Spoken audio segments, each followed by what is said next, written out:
पाठ संख्या 6 मन भाया नाच। नाच एक नाचना जो क्रिया है, नृत्य। आपने हालांकि नाच शब्द आपके लिए और आसान नृत्य से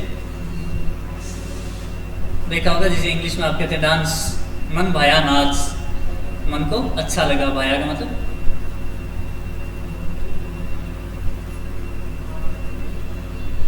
अच्छा लगना, मन को अच्छा लगा। क्या अच्छा लगा? नाच। एक कहानी है। नारंगपुर गांव में ईशा नाम की एक लड़की रहती थी। कहाँ रहती थी? नारंगपुर गांव में ईशा नाम की एक लड़की रहती थी। उसके पिता नहीं थे। उसके पिताजी का पहले ही देहांत हो चुका था, मतलब पिता नहीं थे। उसकी माँ मेहनत मजदूरी करके ईशा की पढ़ाई और घर का खर्च चलाती थी।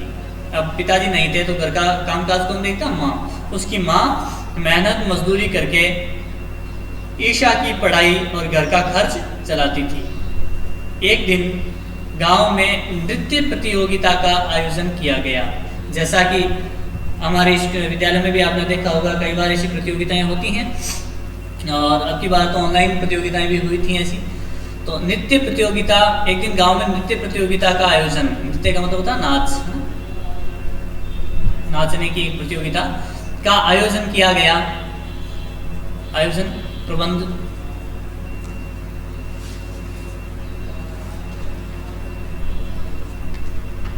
हालांकि पीछे लिखा हुआ है इसका, फिर भी एक बार मैं यहाँ लिख देता हूं।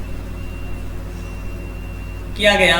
ईशा पूरे दिन घर पर नृत्य का अभ्यास करती रही, और यह आयोजन था, नृत्य का प्रतियोगिता थी, तो ईशा भी पूरे दिन उस प्रतियोगिता के लिए, उसमें जीतने के लिए नृत्य का अभ्यास करती रही घर पर।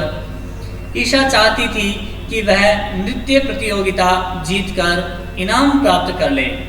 इनाम का मतलब होता है पुरस्कार। ताकि उसकी माँ को मेहनत मजदूरी नहीं करनी पड़े। और ईशा क्या चाहती थी? कि वह नृत्य प्रतियोगिता जीते, और जीतने के बाद जो पुरस्कार प्राप्त हो उसकी बदौलत उसकी माँ को मेहनत मजदूरी नहीं करनी पड़े। उसके जो पुरस्कार प्राप्त होगा उसको, उसी से उसका काम चल जाए, घर खर्च चल जाए। माँ के बारे में देखो कितना अच्छा सोचती थी। आप भी सोचते हैं ना ऐसा कि हम घर वालों की सहायता करें। शाम को नृत्य प्रतियोगिता शुरू हुई। ईशा अच्छा नाची, पर वह इनाम नहीं जीत सकी। हालांकि ईशा बहुत अच्छा नाच का प्रदर्शन किया, ईशा ने बहुत अच्छा नाची, पर इनाम नहीं मिला क्योंकि जीत नहीं सकी। हो सकता है उससे भी कोई अच्छा नाचने वाला रहा होगा उस प्रतियोगिता में, इसलिए वह जीत नहीं पाई। प्रतियोगिता न जीत पाने के गम से वह उदास रहने लगी।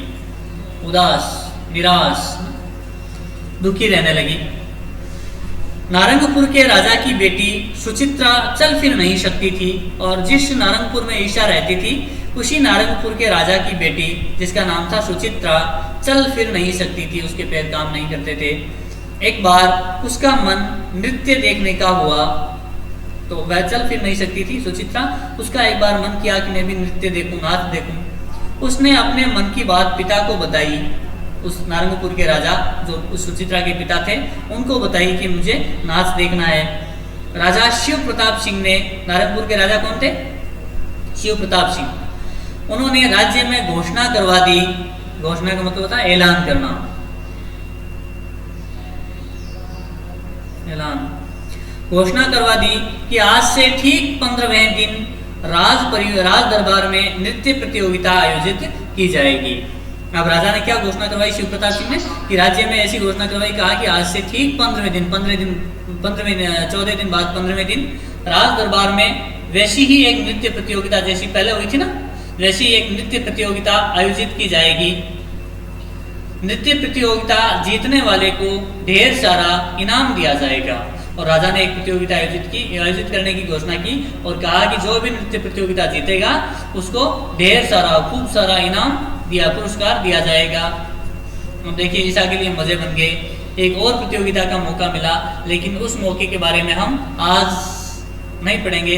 अगले वीडियो में आप देख पाएंगे कि ईशा को जो मौका मिला, उसने उस मौके का किस तरह से फायदा उठाया और किस तरह से वह प्रतियोगिता जीतने की कोशिश की। आज हम यहीं तक पढ़ेंगे। बाकी बची हुई कहानी अगले वीडियो में आप देख पाएंगे। आज के लिए गृह कार्य के रूप में इसी कहानी के, इस पाठ के ये जो शब्दार्थ दिए गए हैं, यह गृह कार्य के रूप में है। ये आपको सुंदर लिखावट के साथ अपने मुख्य नोटबुक में लिखने भी हैं और याद भी करने हैं। आज के लिए बस इतना ही।